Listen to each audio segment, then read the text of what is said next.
এখানে আমাদের যে মূল বিষয়টা হলো যে ইলিশ মাছ মূলত একটি সামুদ্রিক মাছ। এটা বাংলাদেশেও পাওয়া যায়, ইন্ডিয়াতেও পাওয়া যায়, মায়ানমারেও পাওয়া যায়। তো বাংলাদেশের চেয়ে ইন্ডিয়ার সমুদ্র সীমা অনেক বেশি, ওদের অনেক ইলিশ উৎপাদন হয়। মূলত বাংলাদেশ থেকে ইন্ডিয়ার ইলিশ আমদানি করার কোনো প্রয়োজন নাই।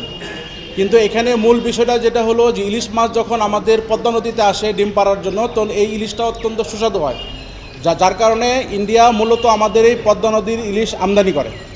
এখন আমাদের পদ্মা নদীতে তো আনলিমিটেড ইলিশ নাই, আমাদের পদ্মা নদীতে যে সীমিত পরিমাণ ইলিশ আছে সেটা আমাদের বাংলাদেশের জনগণেরই চাহিদা পূরণে সক্ষম নয়।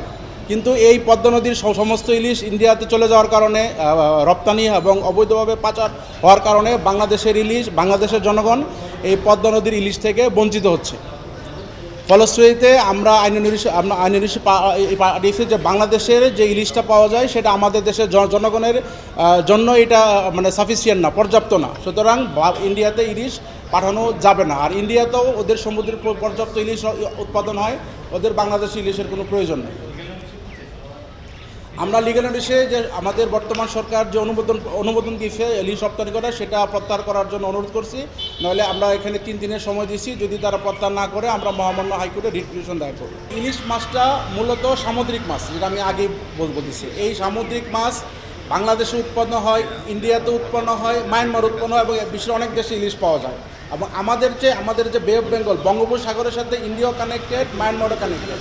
কিন্তু এই ইলিশ মাছটা যখন পদ্মা নদীতে আসে তখন সেটা অত্যন্ত সুস্বাদু হয়। মূলত ভারতেই পদ্মা নদীর ইলিশ আমদানি করা হয়। এখন এই দুর্গাপূজা হোক বা যে উপলক্ষে হোক, আমাদের দেশে যারা ইলিশ রপ্তানিকারক তারা সারা বছর ধরে পদ্মা নদীর ইলিশগুলোকে তারা সংরক্ষণ করে তারা এই যখন রপ্তানি অনুমতি পায় এবং এটার সাথে অবৈধভাবে সীমান্ত দিয়ে তারা ইন্ডিয়া ইলিশ পাঠায়। যার কারণে এই পদ্মা নদীর ইলিশ আমাদের দেশের জনগণ একরকম পাই না।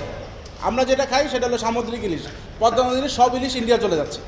এখন এই পূজা হলো একটা উপলক্ষ মাত্র, কিন্তু মূল যে বিষয় হলো যে আমাদের দেশের সরকারকে সবসময় আমাদের দেশের জনগণের চাহিদা পূরণ করতে হবে। আমরা অনেক সময় বলে যে ইন্ডিয়া আমাদেরকে পেঁয়াজ দেয়, আলু দেয়, ডিম দেয়, কিন্তু ইন্ডিয়া সবসময় তাদের জনগণের চাহিদা পূরণ করার পর উদ্বৃত্ত বাংলাদেশে রপ্তানি করে। আর আমাদের দেশের সরকার আমাদের দেশের চাহিদা পূরণ না করেই সব পদ্মা নদীর ইলিশ ইন্ডিয়া পাঠিয়ে দিচ্ছে। এটা হলো আমাদের মূল বক্তব্য।